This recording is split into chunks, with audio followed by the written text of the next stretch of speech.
স্বজন হারানোর ব্যথা বুঝতে পারে এমন একজন দেশ দরদে জননীকে এই বাংলার নিষ্ঠুর মানুষ বুঝতে পারল না।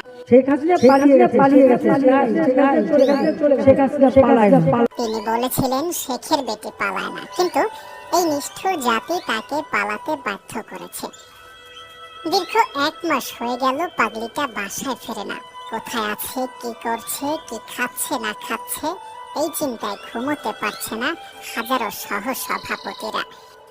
পৃথিবী বিখ্যাত সেরা অভিনেত্রীর অ্যাওয়ার্ডটা যখন হাতের নাগালে, ঠিক তখন এই দেশের জনগণ এক কলঙ্কিত অধ্যায় রচনা করে। যেই আগস্ট মাসে জাতি কাঁঠাল রানীর পিতাকে হারিয়েছিল, সেই আগস্টেই জাতি দেশরত্নকে হারিয়েছে, হয়তো চিরদিনের জন্য, কারণ বয়সটাও যে বড্ড বেড়ে গিয়েছে। তাওকাদের বলেছিল শেখ হাসিনা হারিয়ে গেলে জাতি বুঝবে শেখ হাসিনা কি জিনিস। সত্যি জাতি তা আজ হাড়ে হাড়ে টের পাচ্ছে। কাঁঠাল রানীর থাবা থেকে জাতি মুক্ত হয়েছে, এর চেয়ে জাতির আর কি বা পাওয়ার থাকতে পারে। জাতি এমন একজন স্বৈরাচারী থেকে মুক্তি পেয়েছে, যদি কেউ দুষ্টু বায়ু ত্যাগ করে তাহলেও তিনি স্বজন হারানোর ব্যথা অনুভব করেন। জাতি এমন একজন কাঁঠাল রানী থেকে মুক্তি পেয়েছে, যিনি ছাত্রদের তৃষ্ণা নিবারণের জন্য হেলিকপ্টার থেকে গুলি করেন।